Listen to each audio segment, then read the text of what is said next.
This is The Joe Gaither Show on BamaCentral.com.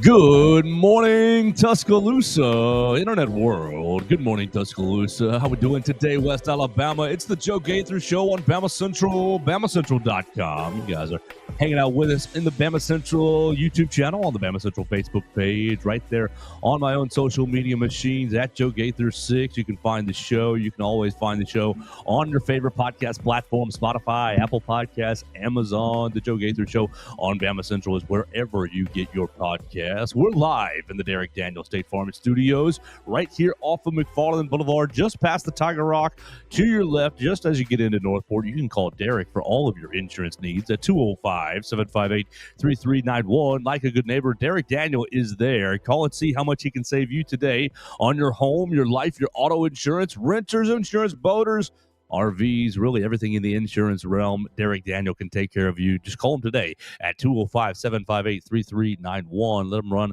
an auto insurance quote for you and see how much money you can save. So he proudly presents the program, and we proudly talk about how much he helps us out. We're going to have a lot of fun today on a Football Friday. It's a huge Football Friday as Alabama is heading over to Athens tomorrow night, 6:30 on ABC. The Crimson Tide looks to continue the bugaboo that Alabama has over Georgia. As when was the last time Alabama lost a regular season game to Georgia? 2007? Wow. So we'll see if that can continue. Obviously, don't play each other that many times. But we're going to talk about tomorrow night's game between Alabama and Georgia with our friends Mason Woods and Katie Windham. Follow Mason Woods, recruiting writer for the Walsh Writing Network, at MAWoods_ on the Twitter machine, writing all things recruiting for Alabama, Boston College, and Vanderbilt, and Missouri. Sorry, I heard a little something in my ear. And then you can follow Katie Windham at Katie Windham_ on the Twitter machine, lead writer for BamaCentral.com, site editor for BamaCentral.com. She's going to be heading over to Athens, Georgia. And Mason, I'm sorry to skip you on how you doing, but I want to know how Katie's doing, and I want to know about Crimson Flame. I want Katie to tell everybody right off the bat about her brand new podcast for the BamaCentral Broadcasting Network, Crimson Flame. You can listen to her episode. She interviewed Gianna Paul, big-time soccer player, big-time scorer for Alabama's soccer team. So good morning, Katie. How are you doing? Follow Katie Windham at Katie Windham_ and tell us about Crimson Flame. How's that starting for you? Sounds good. Yeah, I'm doing well. Even though now I have 2 8 a.m. meetings during the week, getting up this early is still an adjustment for me. So I feel like I'm always slightly dead on this. And it's just too early for me to put my contacts in. I really, if I put my contacts in, then everyone will be able to see how tired my eyes are. But besides that, I'm doing well. Yeah, so started a new podcast, just trying to live up to what these two do over here on the BamaCentral Podcasting Network. But mine's a little different, kind of focusing on women's athletics at Alabama. Obviously, an angle that's not really being covered. And, there's partially a reason, but also there's a lot of good teams, individual athletes at Alabama that kind of deserve that coverage. And then there's obviously some of the teams like softball that has more social media followers than any other team but football that do have a really large built-in fan base that are really interested in this. So, yeah, like you said, I had Gianna Paul, and it was really refreshing talking to her and getting honest answers after being at football and then being so media trained, talking to somebody that was just going to talk about I was really selfish when I was a freshman and sophomore and would cry on the bus if I didn't score a goal or get an assist because I thought I wasn't helping the team, just some honest self-reflection. Not that everyone's dishonest at football, but maybe not as open, maybe more guarded.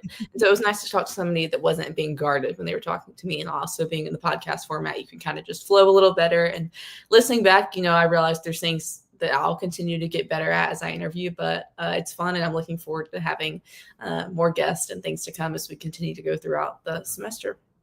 Mason Woods has already subscribed to Crimson Flame on Apple Podcasts, on Spotify, everywhere. So, Mason, how are we doing today? You ready for a big football weekend? We were just looking at the slate before we got going.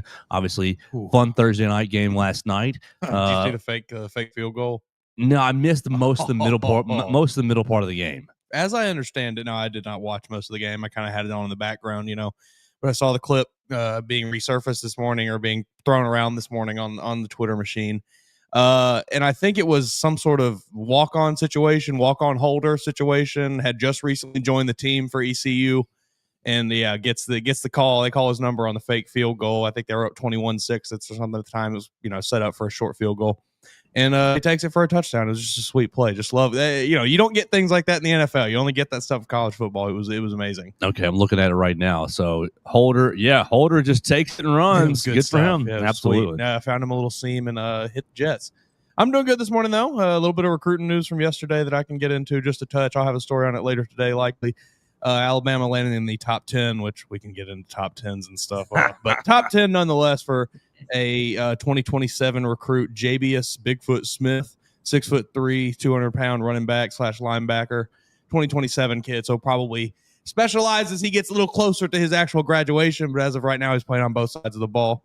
And then the next guy, Jay Dowdy, who recently picked up an offer from Alabama, I believe about 2 weeks ago, maybe just a week ago. Another 2027 recruit, naming the Alabama in his top schools. He'll actually naming a top 6, so that's a little closer to what we're looking for there. So Alabama recruiting a Bigfoot and a Mooney at running back in 2027. That'd be good. Oh, Bigfoot Mooney backfield. Give it. Sign me up. Yeah, all name team, absolutely. The scary thing is, 2020. You say he'll get specialized when he gets closer. But 2027 is not that far away. That's true. Hey, he might just be an athlete. You never know. We've said it before in this show, but Travis Hunter has shifted the perception of every high school athlete in the country to think that I, too, can play both sides at the highest level. Poison the minds of children. That's a lot harder to do than he made it look. Unbelievable. So let's get into it. Let's have a lot of fun today. We had a lot of fun yesterday with Brooks Austin BA on the Twitter machine. You guys can check that out on the BamaCentral, all the platforms we've already mentioned. We do have some voicemails, so I think we should lead off with the voicemails. Let our listeners kind of kick us off. We've got voicemails. You can call the voicemail machine at 205-462-7340, extension 800, predicting this Alabama and Georgia game. Everett Osmer saying good morning to everybody, so we say good morning to him. I know he's looking forward to being back here for the Vanderbilt game and probably on pins and needles for this Georgia game. You guys can call the voicemail line. I know Dax and Hunter have voicemails predicting this game. We're going to let them lead us off, and then we're going to kind of talk about what they have to say just a little bit. We'll get into the Georgia game. We'll do 3 keys to the game. Look, it's a traditional Football Friday episode. Keys to the game, 3 players to watch, and then we will make our pick. So stick with us. Let's get into this on the voicemail machine. Guys, it is Dax. Happy Football Friday. I've had 2 very nice Georgia hate weeks. We won the bye week. I'll say that. Good job, team, on winning the bye week. It was close, but we did it. Want to know? I don't know. That Jamarian Latham engine kind of – dude, what is going on with the injuries this year? It's kind of nuts. The injury bug is bugging. It's biting. It's biting hard. We just need no more injuries throughout the rest of the season, please. I know they're going to happen, but God bless, this is rough. Aside from that, okay, on to the Georgia game. It is going to be a shootout, in my opinion, because I think Georgia can run the ball, especially Gunnar Stockton, throws a lot faster than everybody's been giving him credit for. So I think they're going to be able to run the ball pretty well on our defense because we have not shown yet that we can stop the run in any sort of fashion. However,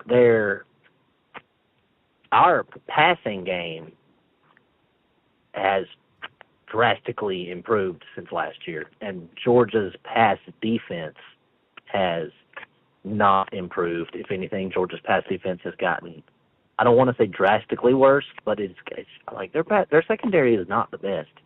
And in order for Alabama to win this game, we've got to do what we do best, and that's pass the ball. So I think it's going to be ridiculously close, like every single Bama-Georgia matchup that's been the past 3 or 4 years. And I'm going to be unapologetically homerific and say Alabama wins in Athens, mostly because Georgia hasn't beat us. And I'm besides the one national championship where if J-Mo wouldn't have got hurt, we would have won. So Georgia, are y'all actually gonna get this Bama monkey off your back? I don't think you're going to, because Roll Tide, and I'm an Alabama fan. I think Bama's gonna win the game 45 to 40, and it might, 45 to 40, because we have a last 2-minute drill at the end of the game, and Ty Simpson's going to lead us to victory, like I have been calling, since the summer. So hope y'all have a good one, and I will be screaming a lot tomorrow night. Love y'all, boys, and Roll Tide. What's going on, boys? It's game day eve. Just like that, we are one day away from the biggest game of the year, and my biggest takeaway from this week here in the players and coaches talk is still the offensive line.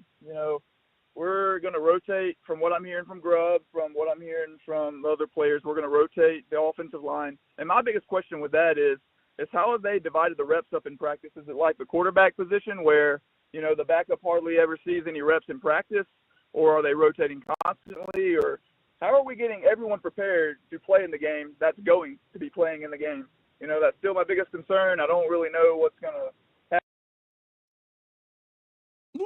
I think Hunter got cut off right there, but that's okay. We appreciate Hunter and Dax jumping in on the voicemail machine. Dax saying 45-40 Dax, 45-40 Alabama. Excuse me. Katie, Dax would be a winner too in that scenario. Yeah, he would be. He would be doing a big old backflip. Absolutely. What do you think about that high scoring game? Go ahead, Mason. I think Katie's frozen. I'm pretty much in agreement with almost everything Dax said right up until the very end there when he picked Alabama to win. Unfortunately, I still am kind of in the camp that Georgia is maybe going to pull out this victory, but I do think he is correct in that it's going to be a high scoring game. I'm not really overly confident in either defense being able to stop one another. I think, I don't know. I want to say Alabama has an edge offensively because I think on paper, if you just stack up both offenses, you'd probably take Alabama's. But I think matched up against both defenses, it just gets interesting because I don't really trust Alabama's inside linebackers. I don't really trust Alabama's ability to generate any meaningful pressure on the quarterback. I do trust their secondary to maybe hold up against Zachariah Branch.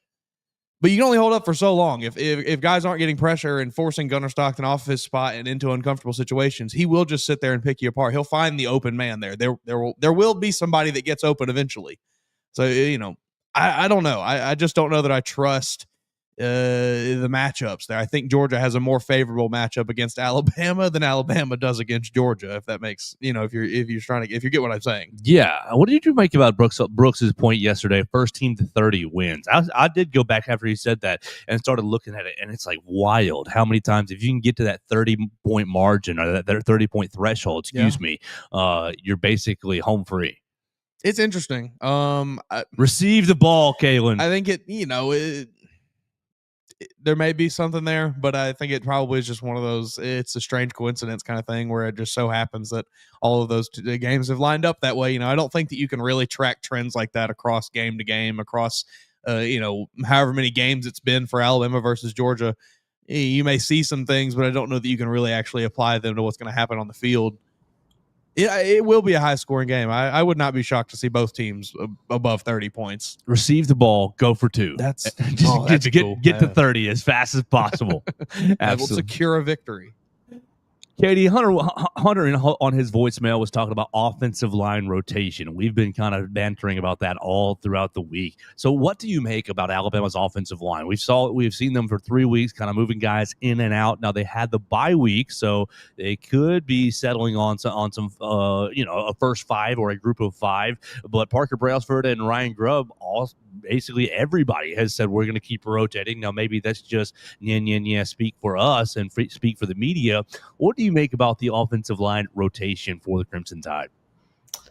Yeah, I think me and you talked about this on Monday before the press conference even started, that it's honestly confusing to me. I just, especially after we talked to Caden Proctor last week, and I think he expressed what most of us fans and media think of it's okay to rotate at the beginning of the year, but we need to find our best five so that we can play with consistency so that the communication can be there.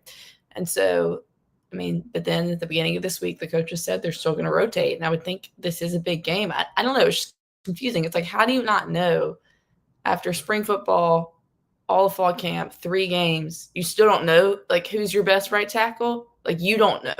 Like, I feel like you do. But, like, is it y'all really just do love rotating and keeping guys fresh? Is it you're trying to keep people happy because of the portal, and you want to keep as much depth there as possible? Because I think you look at what happened with, like, inside linebacker where they had these veteran guys come back, and so then somebody like a Justin Okoronkwo left to go to South Carolina, and they're like, wish we had that piece. Like, so you don't want to lose some of these younger in-between guys on offensive lines to the portal that aren't happy because they're not getting playing time. But then the people you're rotating at guard are all in their last year of eligibility. So I guess that's not really a good argument. I don't know. But like, maybe this is the game that I think I'm back. Question Yeah, mark? there you go. You said maybe this is the game. The game that one way or another, that makes them decide, like, okay, based on, like, if somebody does really well or really poorly, that, okay, this is who we're going with moving forward. So I don't know. We'll see. Somebody asked me on a show I was on earlier this week if I thought Michael Carroll would start at right tackle, and I said no, I don't. I think it'll be Wilkins starting. I think Michael Carroll will play. How much? That's to be seen, obviously. Well, we're going over to Athens tomorrow. You're going to see them at 6:30. Follow BamaCentral's coverage, Alabama Crimson Tide on SI. Katie, have you ever been to Athens? I have, when Alabama played there in 2015. But that's probably the rainiest game I've ever attended, like, in person as a fan. And so didn't really get to explore a lot of the campus or see much. So basically, I think we parked, went to the stadium, watched the game, walked back to the car. And we probably drove back to Montgomery because I think it was a 2:30 CBS game. So, like, really didn't – I don't even know if we probably didn't even eat a meal in Athens. So I have been, but only once. So I'm looking forward to seeing a little more of the campus this weekend. I need to connect you with my parents. My parents graduated from there in the early 80s. Obviously, things have changed since then, but been to Athens many times as a kid. And so I'm looking forward to seeing what you guys, what your experiences are like. I think that it's a pretty little SEC city, and so I think you're going to have a lot of fun, at least from an experience standpoint. Mm-hmm. Mason, what have we left off the table? We've got, or should we just jump into three keys? Because we've talked a lot about this game for really 2 weeks now. Have we left anything off the table, or do you have any questions for Katie? Oh, I don't think that I do. I mean, I think she pretty much hit the nail on the head. That I feel like all of us know the biggest kind of thing that we're watching for is what this offensive line is going to look like this week. What does rotating mean? What exactly is that going to mean for this game? Is that going to be what Katie said, and what I think you and I also both assume is that Wilkins is going to start the game, and then we'll see Michael Carroll rotate in? Is it going to be a situation where Michael Carroll gets out there and it's totally up to him how much he plays the rest of the game, or are they going to just consistently decide to rotate Wilkins back in? I don't know. I am interested. That is the thing I'm watching for the most in this game, I think, though. All right, well, let's get right into to keys for the game. Katie, if you're ready, we can go ahead and jump into that. We'll do keys to the game. We'll each go, Katie, Mason, and then myself. I'll read a quick little Derek Daniel ad, and then we'll get into players to watch, and then we will make our pick right here on Football Friday on the Joe Gaither Show. So, Katie Windham, BamaCentral.com, lead writer. What are your keys to the game for the Crimson Tide? Okay, so our keys to the game are different than our players for the game, right? Yes.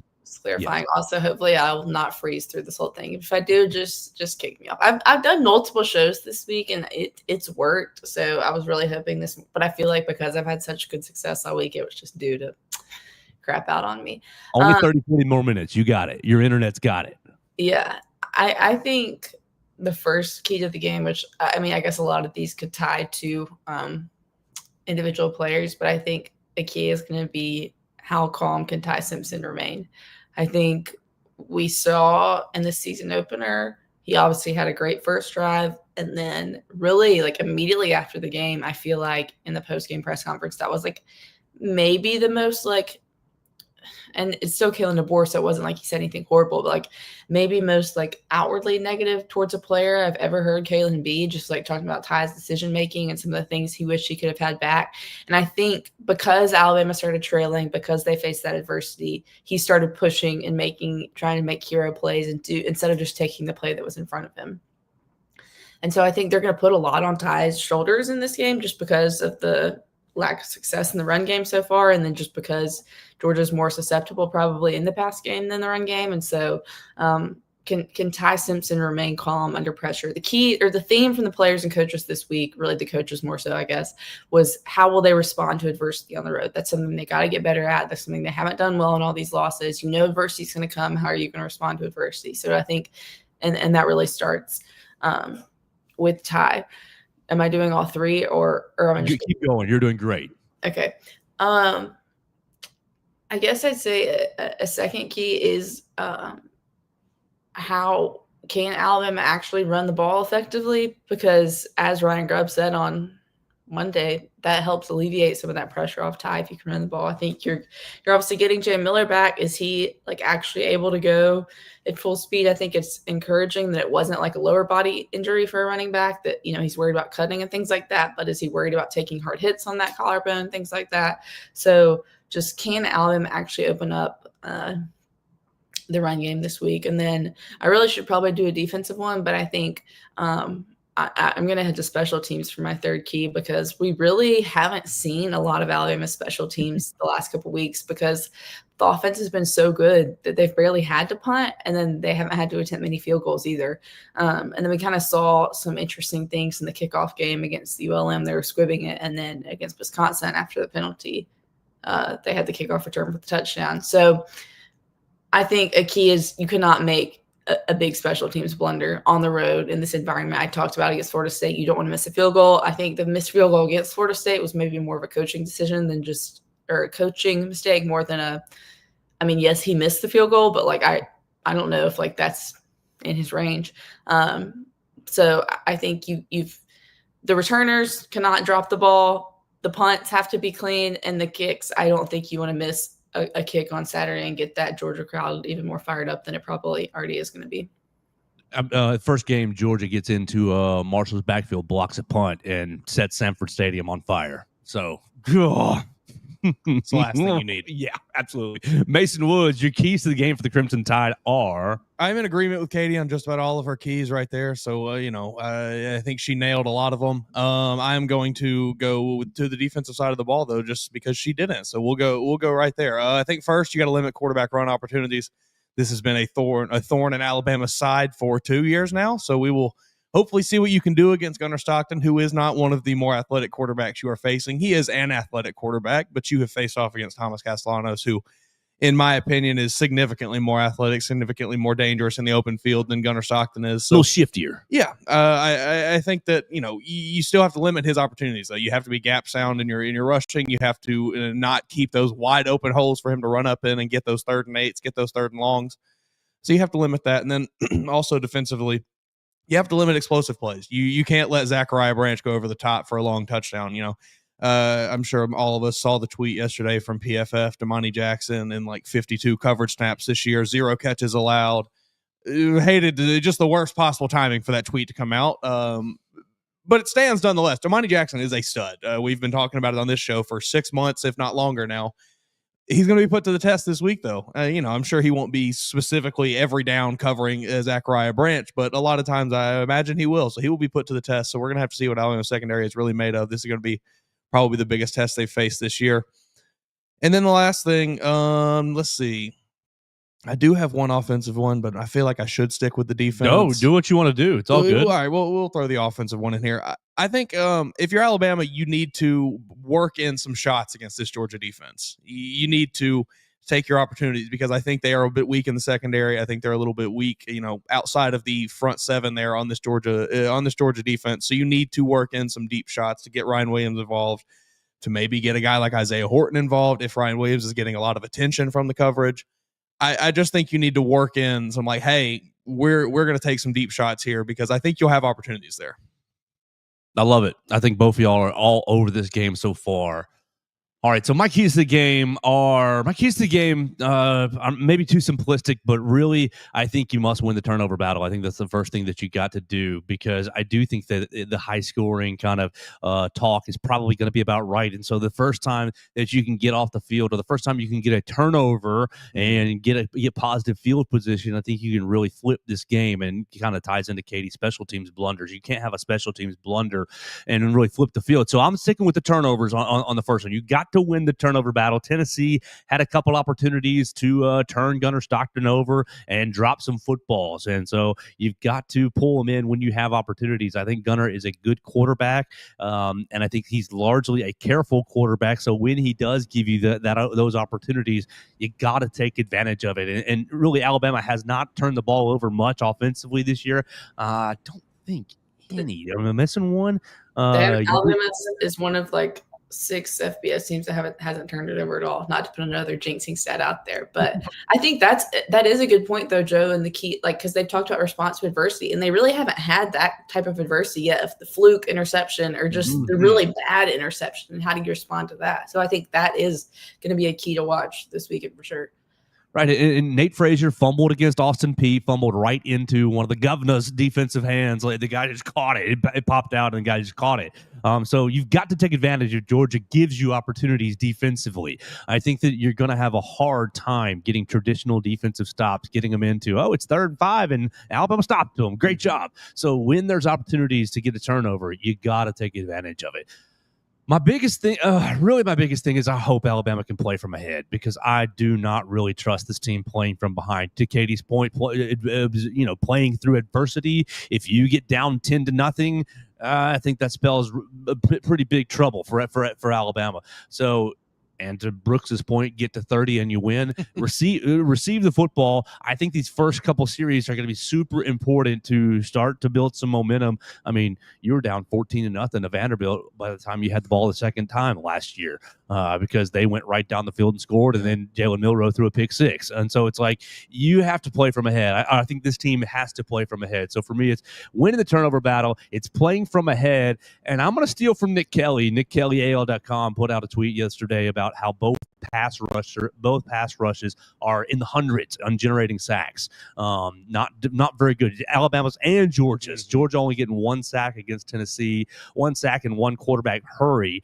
And obviously Aguilar's a good quarterback and gets the ball out, and Heupel has a good offensive system. Well, so is Alabama. Alabama's got a good quarterback system, and Ty Simpson, I think, is pretty good at distributing the football. Can he play clean game, not be sacked, and can Alabama get after the passer? So who wins the sack battle? Who puts more pressure on the quarterback? And I guess that kind of ties into the turnovers. You can generate some turnovers if you put some pressure on the quarterback. So those are my keys. I'm going to go, who wins the turnover battle? Can you put pressure on the quarterbacks? And can Alabama play from ahead? Those are my keys to the game for the Crimson Tide. I think if you win those 3 categories, you're going to walk out of Sanford Stadium feeling pretty good about your chances to win.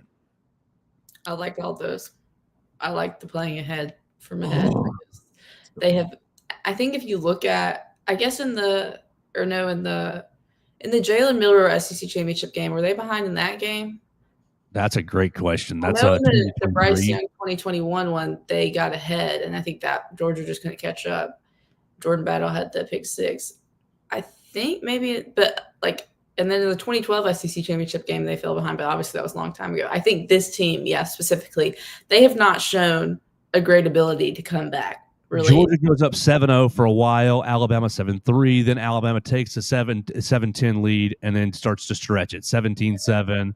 Georgia gets to 10, still a 7-point lead. Alabama restretches it back to 10. Yeah, so basically, Alabama fell behind 7-0 and then scored 17 unanswered points. I just couldn't. For some reason, I couldn't remember if that one was a double digit. But yeah, I agree with you. I don't think this team, especially on the road, needs to get into a double digit deficit. I mean, you fell behind at Oklahoma.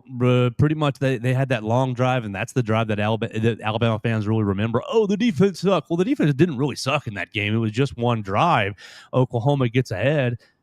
Oh, yeah. On the road, especially with a team that doesn't deal with adversity well. I think this team, Underco and DeBoer has been a bit of a front runner. When they're doing well, it's, oh, we're doing well and nobody can touch us. And when it's going bad, it's, oh, we can't pull ourselves out of a hole here. So I'm going to be really interested to see the mentality if Alabama falls behind. But if I were on the coaching staff or administration staff, I would say, Coach, let's receive the ball and try to play from ahead here. Let's keep going right into to 3 players to watch. We'll let Katie name 3 players that she's got her eye on for the Crimson Tide. We'll go, all 3 of us go 3 players to watch, and then I'll read my Derek Daniel ad, and we'll make our picks for the weekend. Katie, who are your 3 players to watch for the Alabama Crimson Tide as they go into Athens tomorrow night? I think first I'm going to go with Isaiah Horton because I think Alabama's best chances to score are going to be in the pass game. And I think obviously because of what happened with Ryan Williams last season and then just what Jeremy Bernard and Ryan Williams have been doing this season, I feel like the Georgia defense is going to be really keyed in on them. And I think we're still kind of looking for that breakout game or movement from Isaiah Horton from transferring in from Miami. And he's very focused on being at Alabama now. In case y'all didn't check out his interview last week with you can go watch it on the BamaCentral YouTube page. But he's very focused on being in Alabama. And last week, he was very focused on the bye and getting better. So this week, he's probably really focused on Georgia. And I think this game is an opportunity for him to kind of step up and have a big moment.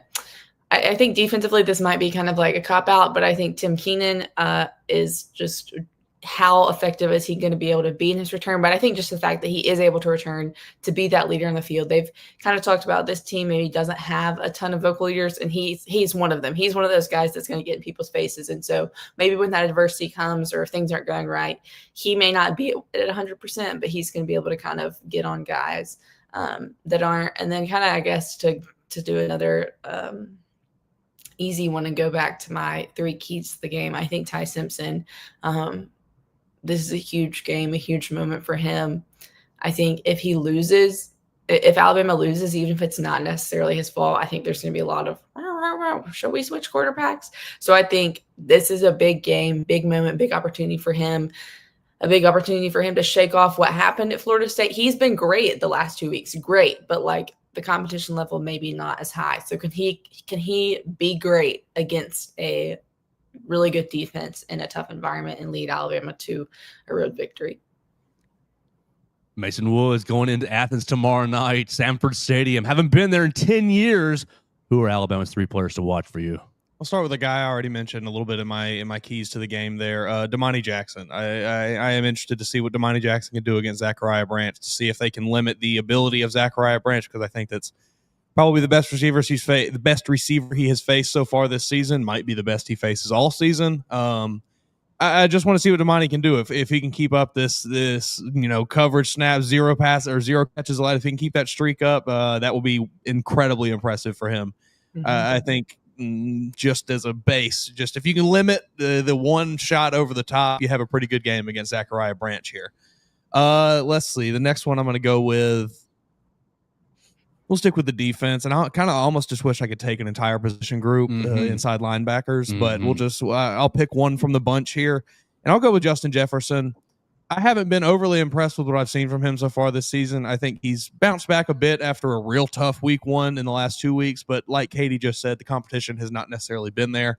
So I'm still not super impressed with what I've seen from him this season. Now, this is an opportunity against the best competition he's faced so far to prove me wrong, and I hope that he does. But that's just something I'll be watching for. I'm looking to see if he can be that aggressive linebacker that Alabama needs, if he can make some plays happen. I know that he's a little bit on the smaller side. I think I've called him a safety on this show before, but I want to see him playing that role that Alabama's looking for at that linebacker position. And third, we'll move over to the offensive side, and another guy that I think I've already mentioned, Michael Carroll. He will be playing in this game, at least some. I want to see what we get from the freshman. He is going to have his feet held to the fire in this game, and it's going to be sink or swim out there, I think. I am in the opinion that maybe he will persevere and swim and take over the job, but we will just have to see. It's going to be interesting. Yeah, it's going to be interesting. You said Michael Carroll for your third, so I was keeping my notes up. Yeah. Michael Carroll. All right, so I'm having a hard time because I got 4 in my brain. I really loved Katie's Isaiah Horton pick. Yeah, he was definitely on my list. I have 4 in my brain, but I think I'm settled on 3 right here. My 3 players to watch. The first player to me is 74. I mean, golly, Caden Proctor. You're gonna have to pass protect. You're gonna have to be basically the bulldozer in the running game. Like, start moving some people. Let's see if the hot works is paying off. Right. Start moving some people off the line of scrimmage. Can you get to the second level? I think Caden Proctor is my number 1 player to watch for this game. Can you protect Ty Simpson? Can you protect the blind side? I think Georgia's going to be dialing up some pressures, and I think that, look, if you are going to run the ball, it's going to have to start with you, Caden Proctor. I do think that Parker Brailsford is pretty athletic and has done pretty well for the offensive line. You need a second offensive lineman to be playing well. I think that's really been the crux or the reason that Alabama's been rotating, is because you haven't found really 4 other offensive linemen that are playing at a high level. They're playing at a level. They're playing at okay, maybe good kind of enough level for people that don't watch super closely not to blame them. Yes, exactly, for sure. But for me, my biggest player to watch is Caden Proctor. Number 2, going the exact opposite side of the ball is Quay Russaw. You're going to have to get after the passer. You're going to have to hold the edge. You're going to have to hold the edge and be disciplined. I would love your Justin Jefferson pick. I think the inside linebackers have to play with good eyes the entire game. You read your keys. Look at the guards. The guards will take you to the football. Yeah. Don't be, and if you've got quarterback, scrape to the quarterback. If you've got running back, crash the running back. Right. Just man your position. But for me, Quay Russaw becomes my representative of this, because I think he's going to be read fairly often in short yardage situations. And if you're able to get to long yardage situations, well, Quay, I don't trust LT Overton. I just don't. So I don't trust LT. I need you, Quay Russaw, to get after the quarterback and bring him to the ground. Not just two-hand touch. Who was? It was Katie's husband. Katie's husband, Tony. Last Friday, we're hanging out talking. I don't think he'd be embarrassed by this. He said, "Is LT Overton the greatest two-hand touch player of all time?" And I said, maybe. So I don't trust LT. Quay has to be the guy to crash whichever tackle he's on. We saw he smoked the Wisconsin tackle on that one sack. So, can you channel this inner pass rusher and get after Gunnar Stockton, make him feel you? Because if you can speed him up, I've seen this year, if he gets sped up in the pocket, he'll bail quickly, or he'll throw in a spot he's not exactly sure. But when he's sure, when he's comfortable, that boy can deal. I think Gunnar Stockton's a real good quarterback. So, Quay Russaw, can you speed him up? And my third, goodness gracious, I wanted to take Lozia Brooks. I wanted to take him, but for me, it's Bray Hubbard. Love that pick too, because all of this tone setter, right? Tone setter, but all of this is filling in the run game, and all of this is, can you, when they throw a screen pass out to Zachariah Branch, will he bring him down? Will he take a good angle? I mean, Tennessee's safety took the most dog poo angle in the world and got himself walled off in a block, and Zachariah Branch went 40 yards on a screen pass. And it was like, you didn't even ask Gunnar to throw a hard pass. It was a 2-yard pass, and Zachariah Branch's athleticism just took it 45 yards because the safety didn't take a good angle. You've got to bring these guys to the ground. And if Gunnar is pulling the ball on read options and trying to hit you on the edge, well, Bray, you're going to have to make him pay. Yeah. He might get some yards, but you're going to have to make him feel you. So I think that Bray's impact on this game is going to be tremendous. You go back to week number 1, he still, in my opinion, got so much to really, I don't want to say answer for, but answer for. I don't think that anything has been proven in week number 2 and 3 against ULM and Wisconsin. I think this is the team and Bray's next actual opportunity to answer the questions that are still lingering from that Florida State game. So my 3 players to watch for this game are Caden Proctor, Quay Russaw, and Bray Hubbard. With an honorable mention for Lozia Brooks. I did think it was really interesting on y'all's segment with Brooks Austin yesterday when he talked about that the pass rushers themselves aren't really, he doesn't think, are the problem. I thought that was interesting. I didn't want to just say no, you're wrong, because he's a guess, but I'm just not I haven't been impressed with them as a whole. I saw some discussion yesterday. I think it was from Clint Lamb on Twitter. Kind of had a thread about it, about Quay Russaw not necessarily getting the dedicated pass rush reps that maybe he needs in order to be successful as a pass rusher. And I wonder if that is just a symptom of Alabama not necessarily trusting some of the guys behind him to maybe step into a role where they're the ones dropping back into coverage, or they're the ones covering, doing other things outside of just strictly pass rushing. I wonder if we see that change this week. I don't really know. I think one of the guys he mentioned in that thread was Justin Hill. Just a freshman, not really. I mean, he's been okay this year when he's been on the field a little bit, but not really sure what you have there yet. So I do think that maybe is part of it, though, that Clay Rusall just doesn't get the dedicated pass rush reps that he needs in order to kind of get consistently going there. Right, the structure of the defense, you're playing Wolf and you're playing Husky on opposite sides, and they're doing similar things as far as run game, contain, and similar things as far as flat, curl flat, kind of hook zone. You got to drop out sometimes. Just depends on what Kane wants to do. And so sometimes it's like, are you bringing the band? Like, it's just the structure of the defense. And I know it feels like sometimes it needs to be simplified as just, hey guys, go get the quarterback. Yeah, we've seen that. Hey, and I will say, Kane has thrown the Nick Saban 3-4 out there a couple times this year. I'd like to see that a little more. And I know it might be antiquated, but I would like to see that a couple of times this week. Oh, I'm getting nervous. I'm getting excited. Look. Has your confidence shifted at all? Actually, honestly, yesterday in the middle of the day, you start to see the Kalen DeBoer. What was his record off a bye? 9-0 or something like that. Kalen DeBoer off a bye. And then I thought about, man, the team did really play well on the road at LSU after a bye last year. And I thought, wouldn't it be something to go in? You've had 2 weeks off. Yeah, my confidence has gone from a 2 to about a 5. We'll say that. I think I've gone from, man, there ain't no way, to maybe, yeah. If you catch a break or two, this team can pull it off and win in Athens. I mean, look at what they did last year against Georgia coming off a bye. Came out and scored the first 28 points. So that played into it as well. It's like, I wonder if the coaching staff says, "Ooh, we're going to do X, Y, and Z." They won't see it coming, and we're going to have this whole plan rolled out. And he's got 80 plays scripted right now to start the game. Please do it. Start fast, stay ahead. Start fast, stay ahead. Play from ahead. And how many plays can you hold in your brain, Ty Simpson? How many? We're going to get the script rolling right here. Oh, let's go ahead and tell everybody about Derek Daniel, and then we will make our picks for really all across college football. It's a huge college football weekend, and we will wrap it up with our final thoughts and picks for this Alabama game against the Georgia Bulldogs. We want to remind you we're live in the Derek Daniel State Farm Studios. Call Derek for all of your insurance needs at 205-758-3391. Like a good neighbor, Derek Daniel is there. He can help you with your home, your life, your auto insurance needs. Call him today. It'll be a quick call to get you an auto insurance quote. Red is upstairs right now. I know my man Theo about a month ago switched to Derek Daniel, and he came back in the studio and goes, "Joe, he's saving me like $100 a month." And look, I know $100 a month can go in a lot of different directions for all of our listeners, so I appreciate you if you would give him a call.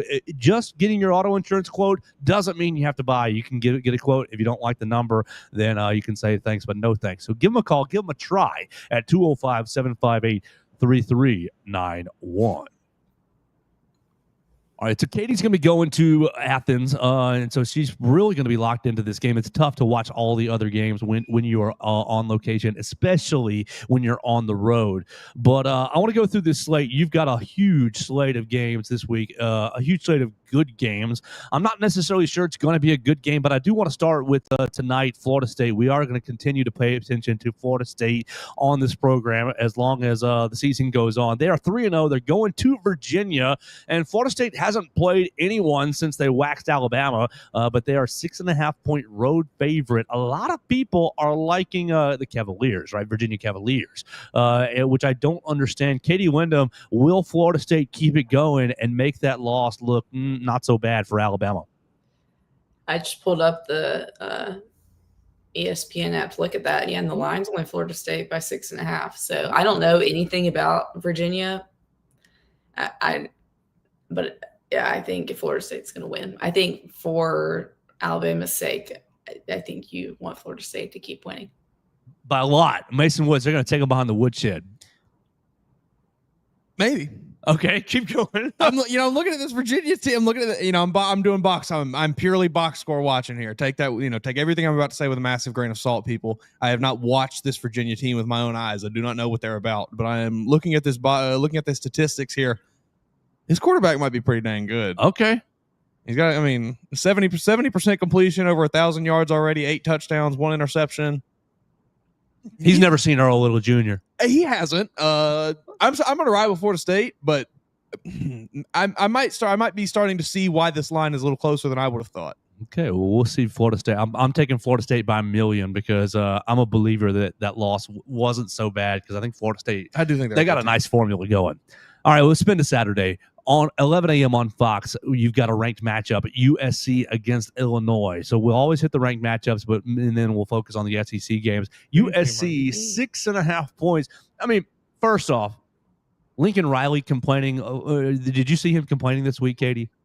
Yeah. Complaining about we had the latest kickoff time last week, and we have the earliest kickoff time this week. Come on, come on, like what are we doing here? You got 6 days between games. What are we doing here? They can't catch up on sleep, Joe. Oh my! Maybe you shouldn't be playing teams on the East Coast because you're hunting the biggest contract. You're destroying college football by destroying the Pac-12. That aside, Katie, do you think USC or Illinois wins? Illinois got destroyed last week by Indiana. USC a 6.5 point road favorite.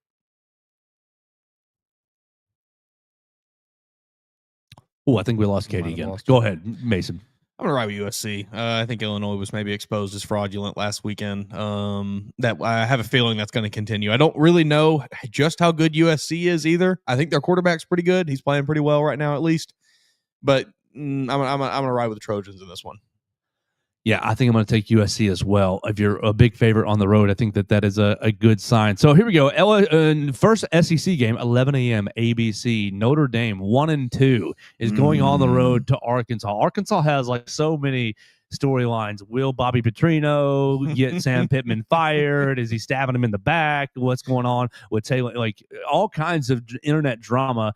The what is it? Hunter Yurachek, he's the AD at Arkansas, I believe, basically said we've got limitations on our football program. Notre Dame, a 4.5 point road favorite as they go into Fayetteville. Man. Oh, man. Sweet. I do really like this Arkansas team. They're fun. They score a lot of points. Notre Dame has not impressed me so far. They've been in all these games, though. Like, it's not like they've gotten blown out. Notre Dame's still a better football team, probably. But I do like Arkansas. What's that line at? 4.5 for Notre Dame. I think Arkansas Send covers the that. thunder from on high. I'd take Arkansas to cover that. I probably would take Notre Dame to win, but I think Arkansas can cover that. I'm a little giddy about the Pigs this year. Taylor Green's good. He is good. But Katie Windham, does Marcus Freeman finally get a good win? I'm just wondering, like, what the morale is like in Fayetteville after 2 like brutal losses of games. You should like Memphis. Yeah, I mean, really, both games. Like, I turned them on. Arkansas has the ball, driving to win, like either down 1 or 2 or whatever. They can basically win with the field goal. I think in both games, at Ole Miss and against Memphis, both games they have a fumble in the last 2 minutes, and it's just I don't know if it's the same kid. If it is, I feel horrible for him because I'm sure he's gotten a lot of hate. So I just wonder what the morale is like there. But yeah, I'll go with the upset for the Hawks, even though it wouldn't surprise me if there's going to be like close to as many Notre Dame fans in the stadium as Arkansas.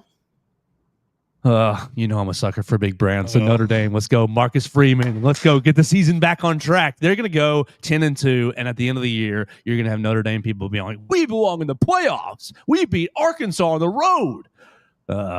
I won't be standing for that, though, but I think they'll win this game. Let's spin forward. We don't care about all these games. The rest of Utah State and Vanderbilt fighting Commodores, anchored down 23.5 point favorites. Hammer and Vandy. That's right. Ohio State goes to Washington. Ohio Sneaky State, good game, maybe. Yeah, absolutely. It will be a good game. It's on CBS at 2:30. But we're going to skip ahead to 2:30 on ABC. LSU goes to Ole Miss. Whit Weeks takes on his stepdaddy's team. Ole Miss is a 1.5 point favorite. You're going with the new quarterback for Ole Miss. The transfer is going out there for his next start. I think it's his third start in a row, actually. Trinidad Chambliss is his name. He has looked good. Katie Windham, will Lane Kiffin embarrass his future son-in-law? I don't know, because I don't know what to make of this LSU team, because I think week 1, I didn't get to watch that game, but the LSU Clemson game, was a great matchup. These are 2 playoff teams. And then obviously Clemson's been kind of since then. So then it makes me wonder, how good really is LSU? And then Ole Miss, I haven't got to watch a ton of them either, but they've been, deciding on a quarterback, which I don't love that you're still working that out at this point in the season. But I have a friend whose brother plays for Ole Miss, so I'll go with the Rebs. Howdy toddy, gosh almighty, Mason, who the hell are we? I'm all right with Ole Miss. I don't think LSU's a good football team. I think they're an okay football team. I think they're fine. I think they're an 8-9 win football team, but I don't think they're a contender in the SEC this year. They've not shown me any reason for them to be a contender in the SEC. Katie said it right there. That week 1 win over Clemson looks worse and worse every week.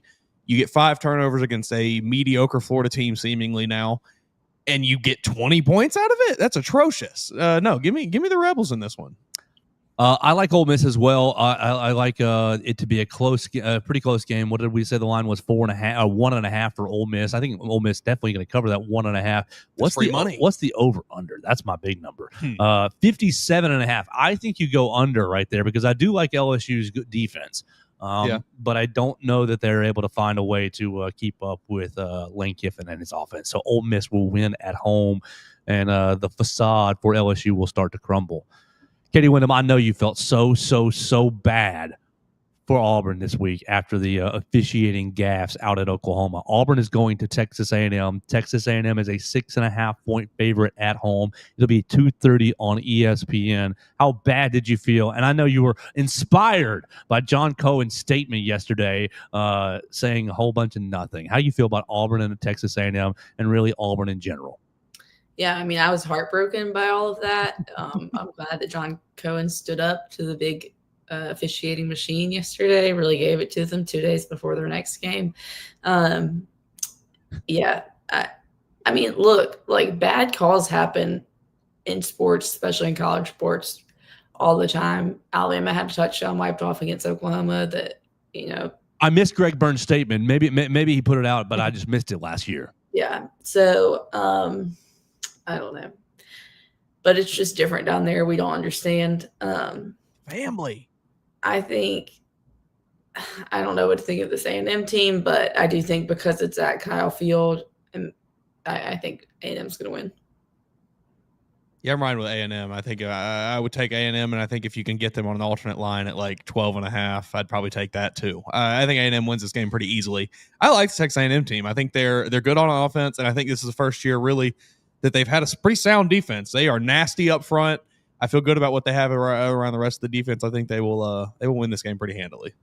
I'm with you, Mason. I think it's going to start slow because I do like Auburn's defense. Defense, but I don't love Auburn's offense. Jackson Arnold has shown me nothing this year. No, and really, I watched my only real exposure to Auburn was that Oklahoma game. And I watched that game thinking, why aren't you just throwing it up to 8 every play? Because you don't have anything else.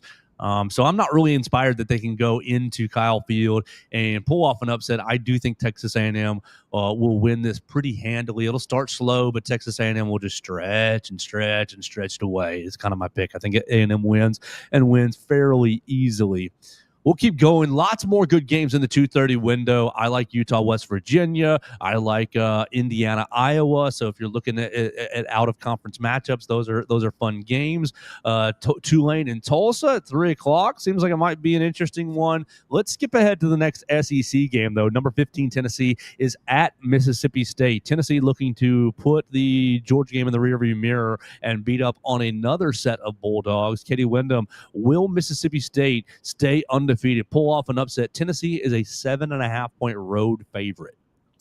Yeah, this is a fun one. I didn't realize until like halfway through this week till I saw a tweet that like this game was even happening this weekend. Look, I picked the Bulldogs a couple weeks ago on Football Friday against Arizona State. They were a team coming off a playoff berth. Tennessee's a team coming off a playoff berth going into Stark Vegas. So I'm going to keep riding with the Bulldogs, just vibes until they prove me otherwise. I'm going to go Mississippi State. Maybe Tennessee's still licking their wounds a little bit from kind of blowing it against a big opportunity against Georgia, so they're going to have some Bulldogs keep teaching them how to behave. I think Davis Wade Stadium is one of the last places you want to go after a tough loss like that one they just took last weekend. You do not want to go hear that for 60 minutes. I think I think I'm with Katie on this one. I still think Tennessee is a good football team, but I think that skid might continue this week. I think you might get a little bit of a fluky win from Mississippi State here. Oh, I could see it. I definitely could see it. I'm gonna stay. I'll pick that Tennessee. 7.5 is complete disrespect. Yeah, it should be at 3 or so. Yeah, it should be at 3. I'll take Tennessee to bounce back here. I think that I like Josh Heupel as a coach, and I like how he runs his program. But I do think Mississippi State's going to keep it close, and I think that my Tennessee fan friends are going to be sweating in the fourth quarter. But I'll take the talent level of Tennessee to rise above and win on the road. Lots of more good games. You got Arizona, Iowa State at 6 o'clock, Virginia Tech, NC State at 6 o'clock as well on the CW. Virginia Tech with an interim coach looking for a new coach. Are they going to hire Mike Vick? They might. All right. So that'd be so dumb. I like Mike Vick as a coach. I think he's probably doing fine at Norfolk State, but he's getting experience. Leap. He's getting experience. That's a huge leap. Only Mike Vick can revive the program. At 6:30, Katie, you're already going to be locked into Alabama and Georgia, right there in Sanford Stadium. But the nation's going to be split. At 6:30 on NBC, number 6 Oregon goes into Penn State. Neither team has played very high competition thus far this season. Penn State, they're whiting out. It's a 3.5-point favorite for the Nittany Lions at home. What do you think happens in this big Big Ten matchup? I never, ever believe in Penn State in big games, so I'm going with Oregon. Hit the nail on the head right there. James Franklin cannot win big games. He simply can't do it. I will ride with Oregon as well. They're also wearing some sweet uniforms this weekend. I saw a picture of them yesterday. It's this graphic on their sleeves that look cool. All kind of. They're doing big things over there. Give me the Ducks. I'm usually not one to be like, if a program loses one game, you need to fire the coach. But you've set this schedule up. You're playing Nevada, FIU, and Villanova. You've given up a combined 17 points. Let's do quick math. 86 and 46 is 92 and 4. 132 to 18 over these 3 weeks. You got a bye week before Oregon's coming to town. You've all hyped up, Beaver Stadium, Happy Valley. Oh my! But Oregon's going to come in and win, and it's going to be proven right. It's going to be embarrassing if Penn State loses. But it is a weird spot that they're in, just with James Franklin, because he can't win big games. We know this, but are you going to fire the guy? No, you're not. I'm being. It's just they're in limbo. They're just stuck. Yeah, I'm gonna take Oregon as well. So 3 Oregon Ducks picks right here because sorry, James Franklin, none of us believe in you. Not at all. At 6:45, Kentucky is on the road to South Carolina, trying to give the Gamecocks their 3rd straight loss. South Carolina is a 5.5-point home favorite. Does Shane Beamer stop the skid? Katie Windham. Wait, who else did they lose to besides Vanderbilt? No, Vanderbilt and Missouri last week. Oh yes, in Missouri. Yeah, it's not a great spot for South Carolina, and not what people were thinking preseason. When I did my story last week during the bye about ranking the toughest games left, I went and looked, and I think South Carolina was picked by the media either 4th or 5th in the SEC, pretty high up. And they've obviously not lived up to that so far. But I don't really ever believe in Kentucky either. So I think South Carolina I think they played better against Missouri. I didn't watch the game at base, just kind of what I saw on the box scores. I'll go with Gamecocks. Yeah, I think I will ride with South Carolina as well, but I don't think that anybody in that building is going to say, all right, Shane Beamer, you stop the skid.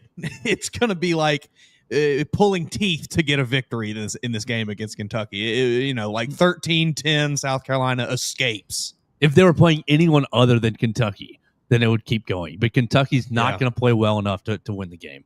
So I'm going to take South Carolina as well.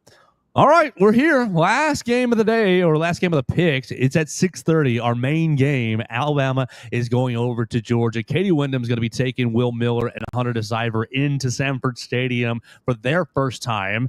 You can follow all the coverage at Alabama Crimson Tide on SI, BamaCentral.com. Katie Windham, the Crimson Tide are a 2.5-point underdog as they go into Athens. What are your final thoughts on this game? And you can make a pick. Kind of what I've been telling everyone this week or whatever shows I've been on. It's like something's got to give because Alabama has not been good on the road under Kalen DeBoer. And that's not just like a one-off thing. Like that is like, it's true at this point. Like we have 1.25 seasons of proof of it. Like, but then like we talked about earlier, Kalen's good coming off a bye. Kalen's good in big games. Alabama's been good against Georgia. So it's like we have these two conflicting things that something's got to give. I actually like have my gut feeling is that Alabama will win, but I'm done predicting them to win on the road until they prove me otherwise. So I'm going to pick Georgia. Katie Windham taking the dogs with Mason Woods. Final thoughts on this game?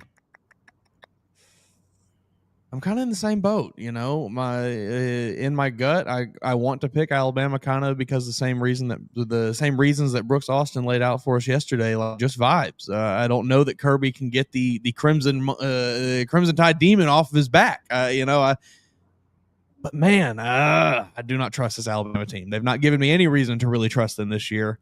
So yeah, I think I'm going to ride with the Bulldogs. I think it'll be close, but I can just see it now. Alabama's right there in it late in the game. Georgia's got the ball. Here's your back-breaking long touchdown to extend the lead from 3 to 10 just to put it out of reach, something like that. Yeah, I have no faith in this Alabama defense. None at all. You're not generating sacks. You're not playing the run very well. It'll be Nate Frazier on a 60-yard touchdown with 2.5 minutes left to go up, 38-28 or something. It's gonna be what it's gonna end up being. It's gonna be on the 40-yard line. You need a stop. It's 3rd and 4, and Gunnar Stockton pulls a quarterback read, runs for 12 yards, slides, and gives the first down, and the place goes bananas. Yeah, I do see the monkey on Kirby's back in this game, but I think he's made of nails, and so he's going to get this off his back. I think that Georgia's going to win, and honestly, I don't unless Alabama can just keep up offensively. Without a running game, without a running game, you're asking Ty Simpson to just go bar for bar with the Georgia offense. And Gunnar Stockton's got a lot more versatility. He can hand the ball off. He can, use his running game. And they're not asking him to throw the football down the field much. I'm worried that this is going to be 10, 13 points, that it's going to be Georgia by a comfortable margin. So I think I will take Georgia, and I'm going to take Georgia 34-24. 34-24 is my score. And fellas, prove me wrong. I'd love it. Prove me wrong, and we can laugh about how silly I am all week long next week as we go into the Vanderbilt game. All right, so that's going to do it for a Football Friday. Katie Windham's got to get out of town. She's going over to Athens. Reminder, subscribe to Crimson Flame. She's got 2 episodes out already, an introductory episode and a great conversation with Gianna Paul, Alabama's all-time leading scorer, right? She broke the record. Yeah, she's their all-time leading goal scorer. I'm not like a huge soccer person. Stephanie, the SID, did want to point out she's not their all-time points leader because in soccer you get like points first, but she's 4 away from that. So I'd say barring injury, the odds are pretty good that she will break that record by the end of her senior season as well. There we go. So the all-time leading goal scorer for the Crimson Tide joined Katie Windham on her first main episode of Crimson Flame. Find Crimson Flame on all the podcast platforms. You can see it on the BamaCentral YouTube channel. We've got a lot of great stuff on the BamaCentral YouTube channel. We want to keep you looking at that, especially tomorrow when the boys get off the bus, go into Sanford Stadium for the first time, and really going to be a lot of great stuff post-game. I don't see Georgia storming the field if they win. I do see them burning Athens down, but they won't get on the field right there. Katie Windham, follow her at Katie Windham _ on the Twitter machine as she leads our coverage. Thanks so much for joining us. Have a great weekend. Enjoy it. Yeah, thanks, guys. Absolutely. Follow Mason Woods at MAWoods _ on the Twitter machine. We're going to be having a lot of big recruiting news. I'm sure that you're going to be able to get some reaction from recruits, maybe some how we're feeling about this game after it happens, win, lose, or draw. You can follow Mason Woods at MAWoods_ on the Twitter machine. The Crimson Tide was busy this week giving out scholarship offers to 27s. So you can read about that on BamaCentral.com. Follow me at Joe Gaither 6. Call Derek Daniel for all your insurance needs. Leave us a voicemail reacting to the game, 205-462-7340, extension 800, to be a part of the Monday program reacting to the game. We will talk to you on Monday. It's been a great week on the show. We'll talk to you on Monday. It's the Joe Gaither Show on BamaCentral, BamaCentral.com.